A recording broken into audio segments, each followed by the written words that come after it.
지난 시간에 마가복음의 특징 몇 가지 주제를 말씀을 드렸고, 마가복음은 한마디로 이적의 복음이라고 했습니다. 다른 복음서에 비해서 그 이적이라는 주제가 차지하는 범위가 넓습니다. 자연 이적, 또 귀신을 주님이 축출하는 이적, 질병을 치유하는 이적, 이런 것들이 마가복음에 등장하는 이적들인데, 주님은 자연재해로부터도 우리를 구해주시고 귀신으로부터도 노연하게 하시고 또 각종 장애와 질병으로부터도 우리를 온전케 해주시는 분이시라는 메시지입니다. 그런데 재미있는 것은 이 마가복음에 등장하는 이적이 거의 다 쌍을 이루고 있다고 했죠. 풍랑을 제압하신 기적에 이어서 또 풍랑 위를 걸어오신 이적이 소개가 됩니다. 회당장 야이로의 딸을 고쳐주신 이적에 이어서 수로보니게 여인의 딸을 고쳐주신 이적이 또 등장을 합니다. 오병이어로 5,000명을 먹이신 이적에 이어서 칠병이어로 4,000명을 먹이신 기적이 등장합니다. 그 외에도 비슷한 성격의 이적들이 그렇게 쌍을 이루면서 등장을 하는 게 이 마가복음에 소개되는 이적의 패턴입니다. 왜 그랬을까? 그 목적은 무엇일까? 우연은 아닐 텐데. 예를 들어서 두 개의 바다 이적을 보면 이게 이제 4장에 나오고 6장에 나오는데 공통점이 있고 또 다른 점이 있습니다. 둘 다 무대가 그 바다입니다. 그러니까 둘 다 자연 이적입니다.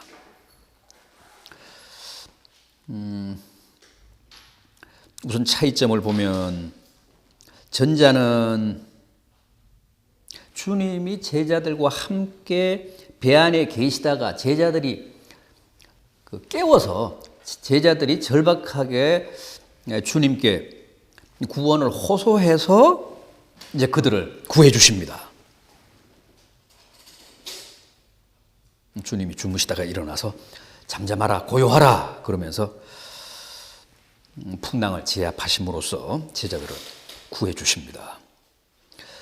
그런데 두 번째 그 바다 이적은 그렇지가 않습니다. 주님이 홀로 산에 계시다가 제자들만 지금 바다에서 항해를 하고 있는 중인데 풍랑이 제자들을 덮칩니다. 그 사실을 산 위에 계시던 주님이 아시고 제자들의 요청 없이 당신의 의지로 바다 위를 걸어서, 풍랑 위를 걸어서 제자들에게 오셔서 사경을 헤매는 제자들을 구해 주십니다. 그러니까 이건 뭘 뜻하느냐 하면, 주님은 제자들이 요청할 때, 우리가 절박한 심정으로 주님께 호소하며 기도할 때도 구해 주시지만, 반드시 그런 경우에만 구원의 손을 내미시는 분이 아니고, 알아서 주님은 홀로 저 산에 계시지만은 제자들이 처한 상황을 다 이렇게 꿰뚫어 보고 계시면서 때로는 주님 자의로 나타나셔서 제자들을 구하기도 하신다. 그러니까 4장의 경우만 들어서 주님은 항상 제자들이 요청할 때만 이렇게 구해 주시는 분이다. 그렇게 설교하는 것은 옳지 않고, 그럴 뿐만 아니라 6장의 경우도 있다는 거죠. 제자들이 주님께 호소하지도 않았는데 주님이 그 상황을 보시고 스스로 풍랑 위를 걸어오셔서 제자들을 구해 주시기도 하셨다는 거예요. 그러니까 6장의 경우만 있는 것도 아니고 4장의 경우만 있는 것도 아닙니다. 그래서 주님이 우리를 구원해 주시는 경우를 균형 있게 우리가 이해를 해야 된다. 그런 뜻에서 같은 성격의 두 사건, 두 이적을 소개하면서 하나는 이런 경우, 또 하나는 저런 경우로 우리에게 제시하고 있습니다. 뿐만 아니라 이 두 개의 바다 이적에는 공통점도 있다고 했죠. 제자들의 무지와 불신앙입니다. 4장에 나오는 이적에서도 그 본문을 보면 제자들이 저가 뉘기에 바람과 파도도 순종하는 고, 4장 41절을 보면 제자들이 그렇게 주님에 대해서 새삼 놀랍니다. 주무시다가 일어나신 주님이 그 바다를 제압하시자, 풍랑을 잠재우시자 제자들이 이렇게 이제 놀란 거예요. 그러면서 그 제자들의 무지, 제자들의 불신앙이 이제 강조가 됩니다. 6장의 경우도 그렇습니다. 그 무리를 걸어오신 이적에서도 6장 52절을 보면 제자들이 떡 떼시던 일을 깨닫지 못하고 도리어 그 마음이 둔하여졌습니다. 그러면서 그 제자들의 무지와 불신앙이 이제 강조가 됩니다.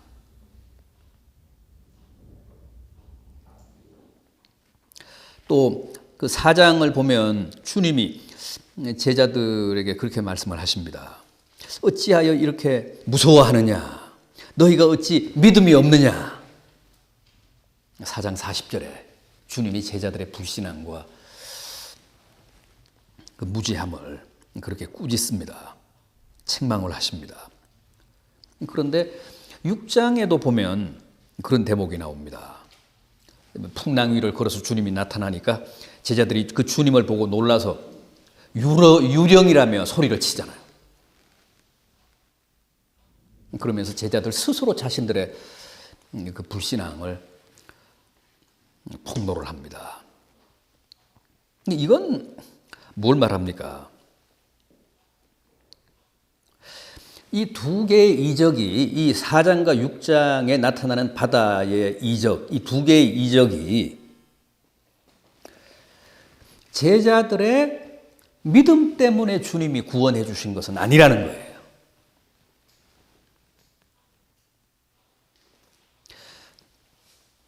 제자들의 무지와 불신앙에도 불구하고 주님이 은혜를 베푸신 사건입니다.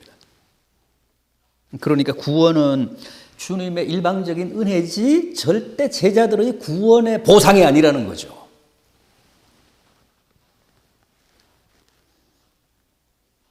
우리는 뭐 흔히 그렇게 생각을 합니다. 믿음이 있어야 구원을 얻고 은혜를 입는다. 그런데 이 4장과 6장의 바다 이적은 그렇지가 않습니다. 제자들도 스스로 자신들의 불신앙을 폭로를 했고 주님도 제자들의 무지와 불신앙을 지적하셨습니다. 그럼에도 불구하고 주님의 구원이 임했습니다. 따라서 구원이라는 것은 근본적으로 주님의 은혜지, 주님의 일방적인 축복이지 제자들의 믿음에 대한 주님의 응답은 아니다. 믿음은커녕 어찌 믿음이 없느냐 그러시면서 주님이 그들을 책망하셨습니다. 그럼에도 불구하고 그들을 구원해 주셨습니다. 따라서 구원, 기적, 이적 같은 것은 주님의 연민이나 사랑이 그 동기지 결코 우리의 믿음은 아니다. 급식 이적도 한번 보십시오. 이건 마가복음 6장과 8장에 나타납니다. 이 두 개의 이적도 거의 같은 말로 시작이 되죠. 배고픈 군중들이 뭐 빵을 달라고 아우성을 쳤거나 또 무슨 제자들이 나와서 주님께 적극적으로 중보를 해서 얻어낸 기적이 아닙니다. 그 동기가 뭐였죠? 먼저 오병이어의 기적을 보십시오.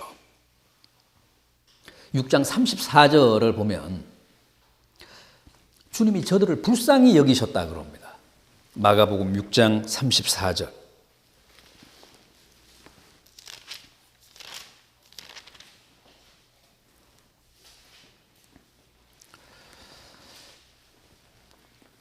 예수께서 나오사 큰 무리를 보시고 목자 없는 양 같음으로 인하여 불쌍히 여기사, 불쌍히 여기셨다는 거예요.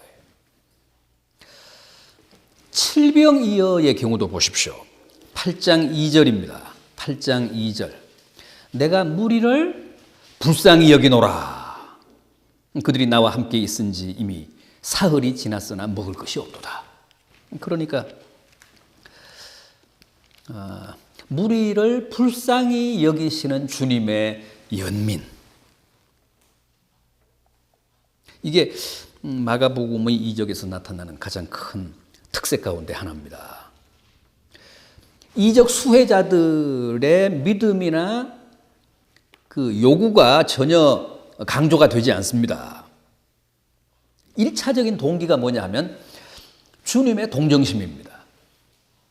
주님의 사랑, 주님의 자비, 무리들에 대한 주님의 연민, 이게 동기입니다.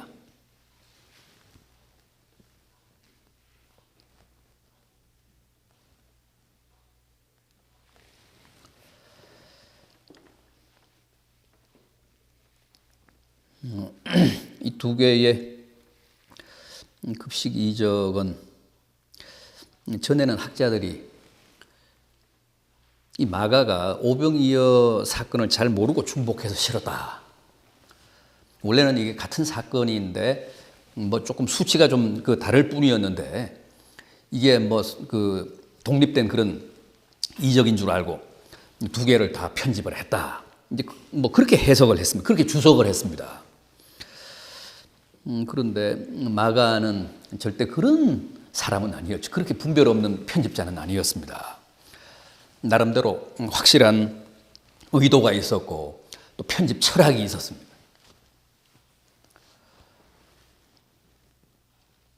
그래서 두 개의 급식 이적을 채집해서 편집을 한 것인데, 먼저 오병이어는 여기 굶주린 군중들이 어떤 사람들이었습니까? 이 사람들은 유대인들이었죠. 유대인들이었습니다.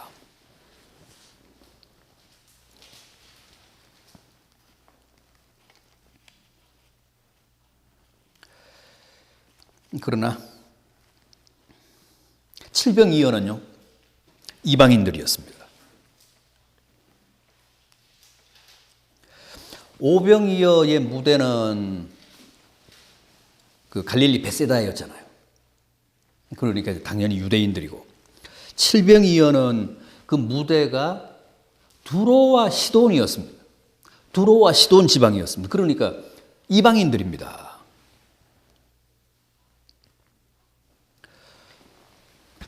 마가의 이 두 사건을 편집한 의도가 뭘까요? 주님은 굶주린 유대인들뿐만 아니라 굶주린 이방인들에게도 똑같은 은혜를 베푸시는 분이시라는 거죠. 유대인들에게만 무슨 투명한 햇살과 맑은 공기를 주시는 분이 아니시고 이방인들에게도 다 그런 은혜와 사랑을 베푸시는 분이시라는 겁니다.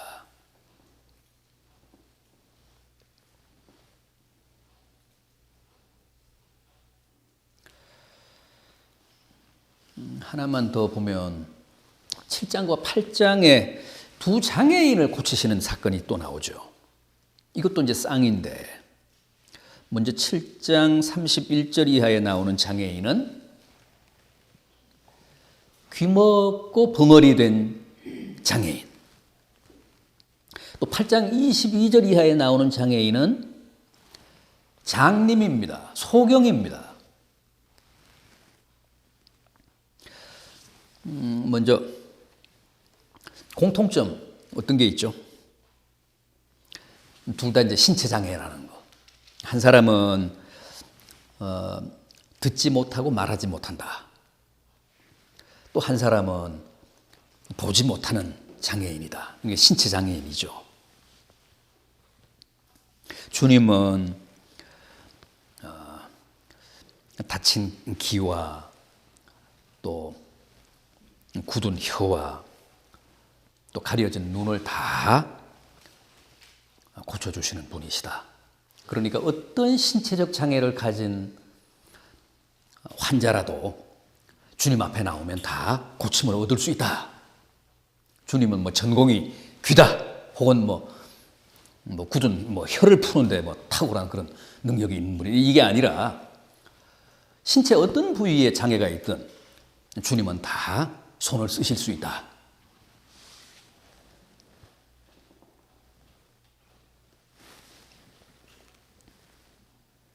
그런데 다른 이적 기사는 마태와 누가가 이 마가복음에서 다 가져갑니다. 다 수용을 하는데 이 두 사건은 생략을 했습니다. 마태복음이나 누가복음에는 안 나와요. 다른 이적들은 다 나오는데 이 이적은 안 나옵니다. 왜 안 나올까요? 실수로 빠뜨렸다기보다는 나름대로 의도를 가지고 이걸 뺀 겁니다. 고의적으로 뺀 거예요. 왜 뺐을까요? 우선 그 7장의 귀먹은 벙어리의 경우 주님이 어떻게 고치시죠? 귀먹은 벙어리를 손가락을 귀에다 꽂고 침을 뱉어서 손을 혀에다가 대고 그러시죠. 또 주문까지 외시죠. 하늘을 우러러서 에바다 그러십니다.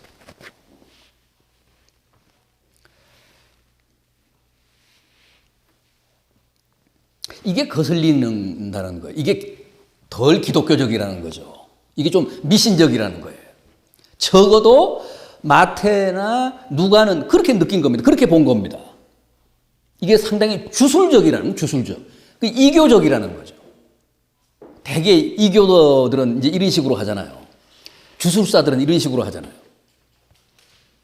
주님은 이 환자 자체가 지금 말도 못하고 듣지도 못하기 때문에 이런 그 스킨십을 통해서 뭔가 그 사람의, 왜냐하면 가사 전달이 안 되잖아요. 가사 전달이 안 되니까 어쨌든 이 감각을 통해서, 스킨십을 통해서 이 사람에게 어떤 믿음을 촉발시키려는 그런 의도를 가지고 이렇게 하신 건, 입체적으로 하신 건데, 이게 이제 마태와 누가 편집자에게는 이게 주술적이다, 이게 이교적이다, 이게 덜 기독교적이다. 그래서 이게 거슬렸던 겁니다. 그래서 이걸 고의적으로 빼버린 거예요.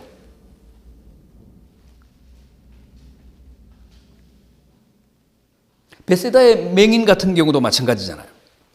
베세다의 맹인은 어떻게 했죠? 이제 침도 바르고 그랬는데 그것보다도 더 치명적인 게 있어요. 여기는 뭐죠? 주님이 안수해서 한 번은 실패한다고요. 그러니까 아주 만족스러운 그 안수 결과가 안 나와서 처음에는 희미하게 나무 같은 게 이렇게 걸어가는 게 보입니다. 그래서 다시 안수를 합니다. 이런 예는 처음이에요. 이 단방에 다 났잖아요, 주님은. 근데 이게 1차 이렇게 안수를 했는데 이게 만족할 만한 수준이 못 됐던 거예요. 그래서 선명하게 안 보였어요. 그래서 다시 한번 안수를 해요. 더 강력하게. 그러자 이제 모든 게 다 아주 선명하게 보였다고 합니다. 이게 걸렸던 거예요. 이게 못마땅했던 거죠. 이게 혹시라도 이게 잘못 전달될까 봐 한 방에 다 가야 되는데 주님이 어떻게 이렇게 안수를 하셨는데 감히 이렇게 미흡한 결과가 나타날 수 있을까? 이거는 마음에 안 든다. 그래서 이걸 고의적으로 뺀 거예요. 저기 마태와 누가는.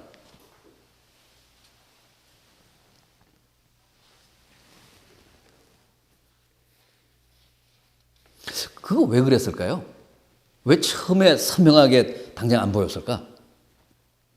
영역이 부족해서? 그거는 아니겠죠? 그럼? 우리도 그 수술하면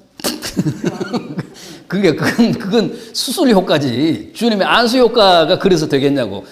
그리고 뭐 그 영역이 부족해서 주님이 처음에 그렇게 선명하게 보이지 않게 하시지는 않았을 텐데, 오히려 아마 그 환자를 위한 배려였을 거예요. 예? 지금까지 감겨져 있었잖아요. 그 처음부터 확 이렇게 떠버리면 그 어떤 부작용이 있을 수 있지, 부작용이. 그러니까 단계적으로, 이게 주님의 영역이 부족했다기보다는 이 환자에게 필요하기 때문에 이런 단계적인 그 2차에 걸친 안수를 통해서 보다 확실하게 해줬을 거라고요. 그러니까 적응하기 위한 말미를 주신 거지. 그렇게 봐야 되지 않겠냐고요. 아니, 글쎄, 근데 그게 맞을 것 같다는 거지. 설마 주님이 그 영역이 부족해서 못 미쳐서 뭐 첫 번에 한 번 안수하고 그렇게 희미하게 보였겠냐고요.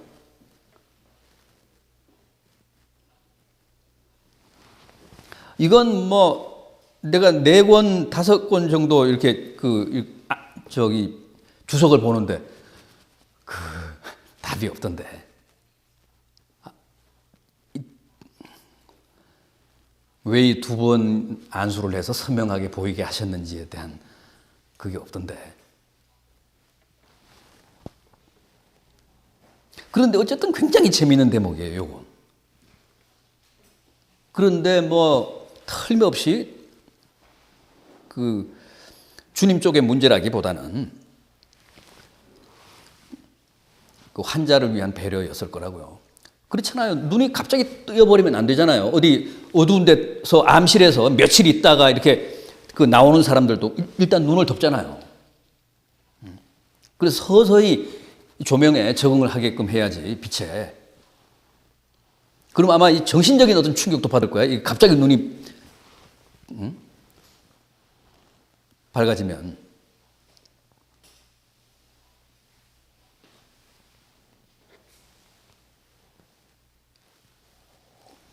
아니 뭐 다른 기발한 해석이 있어요? 없지? 근데 마태 누가는 뭐 그걸 모르겠어요. 목사님 같은 생각이 없었겠어요. 그건 이제 몰랐겠죠. 그 사람들이 뭐 그렇게 뭐 알았겠냐고. 그런데 마태와 누가는 설령 알았을지라도 이 마태와 누가의 독자들은 그냥 일반인들이니까 또 그 사람들, 그 독자들도 또 배려해야 되니까 뭐 그랬을 수도 있고요. 알았다면. 그래서 어쨌든 이건 거슬리니까 이건 그다지 이롭지 못하니까 이건 말썽의 소지가 있으니까 이건 빼버리자. 그러고 그냥 뺀 거지. 그럼 우리가 신앙생활하면서 어떤 그 모션을 취하잖아요. 이루고 그런 것도 다 어떻게 보면 미신스러울 수도 있고. 아니 미신스러울 수 있죠. 그래서 그렇게 못하게 하는 교단도 있단 말이에요. 예를 들면 뭐 고신파 같은 쪽은. 그럼에도 불구하고 고신파도 부흥회 때는 충분히 했는데. 아니 글쎄요. 그 좀 미신스러운 거 그런 걸 지양해야 된다고 사실. 근데 우리는 그 미신 섬기던 버릇이 수천 년 동안 미신 섬겨온 버릇이 있어가지고 지금도 우리가 다 미신스럽게 믿잖아요. 우리 가락이 이게 다 미신스러워. 근데 특히 이제 이런 부분들은 이건 덕이 못 된다. 이게 사실이겠지만 이걸 뭐 그 평신도들한테 알려서 이게 덕될 게 없다. 적어도 마태와 누가는 그렇게 판단을 하고 이 마가복음에서 다른 것들은 다 가지고 가도 깔끔한 것들은 다 가지고 가면서 이런 문제의 소지가 있는 것들은 누락시킨 거예요.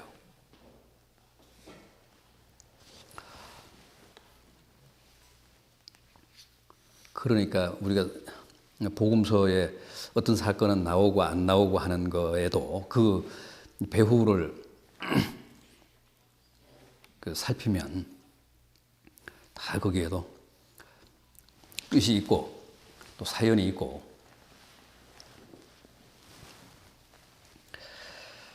그 다음에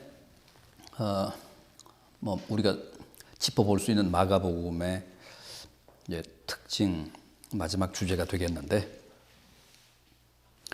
이 마가복음은 뜻밖에도 복음서 가운데서 가장 부활을 지향을 합니다.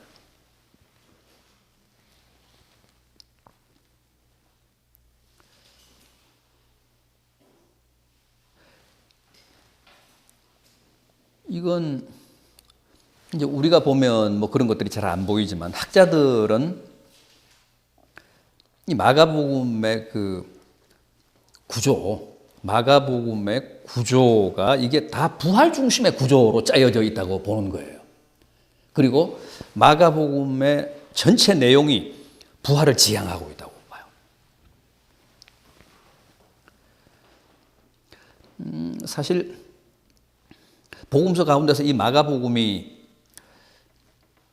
부활에 대한 기사로는 가장 이제 내용이 짧습니다. 그럼에도 불구하고 이 마가복음서 전체가 부활을 지향한다고 보는 거예요.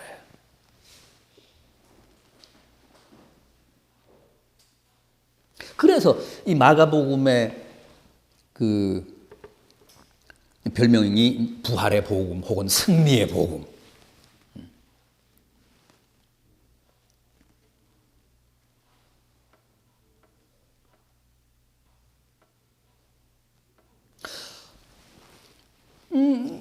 부활하고는 아무런 상관이 없는 것 같은 사건 안에도 부활을 암시하는 그런 개념들을 이렇게 삽입을 해놨어요. 그러니까 이 마가복음의 편집자인 마가가 이 부활이라고 하는 어떤 전제를 가지고 또 부활이라고 하는 어떤 방향성을 가지고 이 전체 내용의 구조를 잡고 또 다양한 이제 사건들을 수용하면서 이 복음을 편집했다는 거죠. 그래서 알게 모르게 이 마가복음서에는 부활 사상이 상당히 이게 깔려 있어요. 1장에 이제 예수님의 세례가 나오는데 1장 10절 한번 보시죠. 1장 10절. 주님이 세례 요한에게 요단강에서 세례를 이제 받으시는 대목인데, 곧 물에서 올라오실새 하늘이 갈라짐과 성령이 비둘기같이 자기에게 내려오심을 보시더니, 이어지는 11절도 하늘로부터 소리가 나기를 너는 내 사랑하는 아들이라 내가 너를 기뻐하노라. 물론 마가복음의 이 대목을 마태도 누가도 그대로 가지고 가서 이제 사용을 하기 때문에 마태, 누가에도 이게 문자적으로 그대로 나와요. 그런데 마가복음이 이제 제일 먼저 이 표현을 썼단 말이죠. 세례라는 게 그렇잖아요. 세례라는 게 이미 세례라는 사건이 주님의 고난과 부활을 상징하죠. 여기서 물에 잠기셨다가 물에서 올라오실새, 물에 잠기심으로써 십자가의 죽음, 이제 수장, 그 다음에 물에서 올라오심으로써 사흘 만에 부활. 그러니까 세례라는 사건 자체가 이미 주님의 고난과 부활을 상징하는데, 여기 이 표현도 상당히 이게 부활스러운 거예요. 물에 들어가셨다가 물에서 올라오실새, 하늘이 갈라지고 성령이 비둘기같이 내리고 하늘로부터 너는 내 사랑하는 아들이라 내가 너를 기뻐하노라 하는 하나님의 음성이 들리고, 이게 그대로 부활을 암시하는 예수님의 세례 현장 묘사라는 거예요.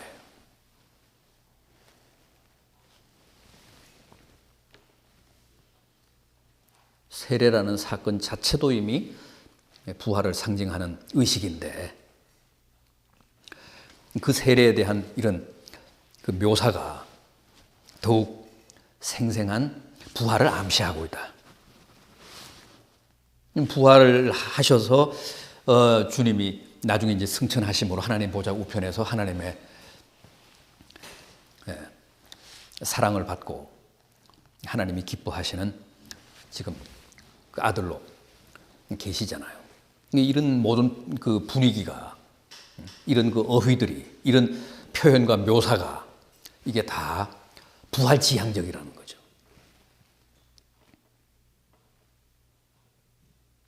구장에 변화산 사건이 나옵니다. 구장의 변화산 사건. 이것도 부활과 무슨 상관이 있을까 싶지만은 여기 그 부활에 대한 암시가 많이 나온다는 거죠. 여기 보면 예수님의 그 몸에서 광채가 났다 그랬잖아요. 또 그 예수님의 옷이 아주 희어졌다, 흰 옷이 나오잖아요.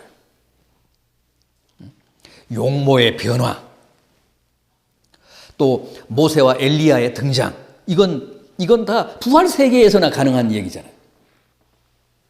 죽은 자가 뭐 나타나서 회담하고 했잖아요. 그러니까 이건 완전히 그 변화산에서 실현된 부활의 세계예요. 광채가 났다, 흰 옷을 입었다, 용모가 변화됐다, 모세와 엘리야가 출현했다. 이건 다 부활 세계예요, 부활 세계. 그래서 그 세계가 너무나 황홀해서 베드로가 여기에 있자고 했던 거 아니에요. 그 부활 세계.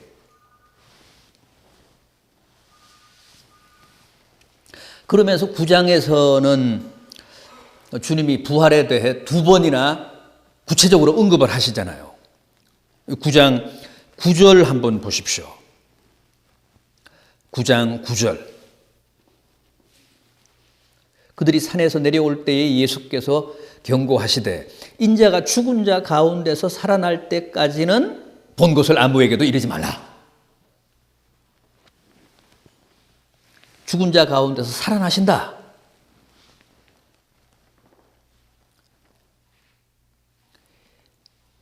이게 이제 그 첫 번째 부활에 대한 언급이시고, 그 다음에 31절 한번 보십시오. 31절. 이에 제자들에게 가르치시며 또 인자가 사람들이 손에 넘겨져 죽임을 당하고 죽은 지 3일 만에 살아나리라는 것을 말씀하셨기 때문이더라. 여기서도 아주 구체적으로 인자가 사람들 손에 넘겨져 죽임을 당하고 죽은 지 사흘 만에 살아나리라.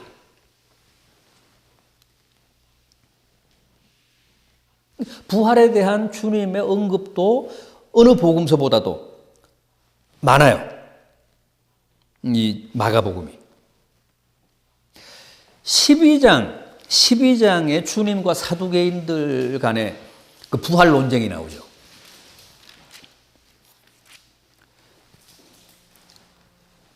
12장 16절 이하를 보면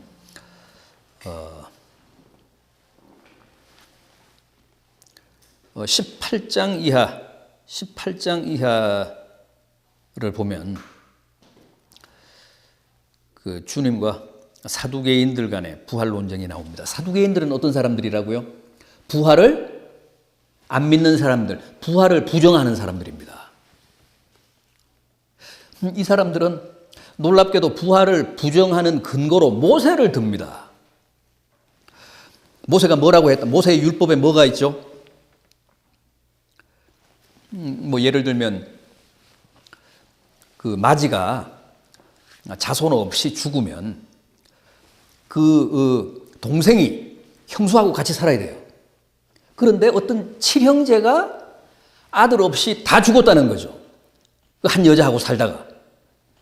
그래서 나중에 부활하면, 그러면 그 여인은 누구의 아내가 되느냐? 이제 사두개인이 예수님께 그렇게 물었어요. 그러니까 모세의 그런 율법 자체가 부활을 전제하지 않았다는 거죠. 만약에 죽은 자의 부활이 있다면 모세가 절대 그런 율법을 우리에게 주지 않았을 거라는 거예요. 그래서 사두개인은 모세를 들어서 주님을 상대로 논쟁을 벌이며 부활을 부정했습니다. 그럴 때 주님이 뭐라고 지적하셨어요?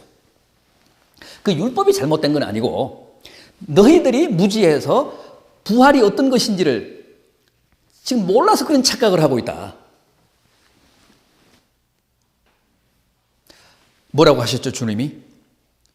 부활 때는 장가도 아니 가고 시주도 아니 간다는 거죠. 그러니까 이 세상에서의 어떤 그 가족관계, 인간관계의 질서가 재편되기 때문에 그때는 장가도 시집도 안 간다는 거예요. 그러니까 상관없다는 거죠. 모세 율법을 따라서 그렇게 해라. 형이 죽으면 둘째가 또 그 형수랑 같이 살고 그래서 자식을 보고 만약에 또 죽으면 그 다음 형제가 또 그렇게 해도 상관없다. 괜찮다. 왜? 나중에 부활하면 더 이상 시집 가거나 장가 가는 게 없기 때문에 천사처럼 사니까. 그건 염려할 것도 없다. 그거 다 무지의 소치다. 부활의 세계는 그런 게 아니다. 자, 이렇게까지 부활을 강조하는 복음서가 마가복음이에요.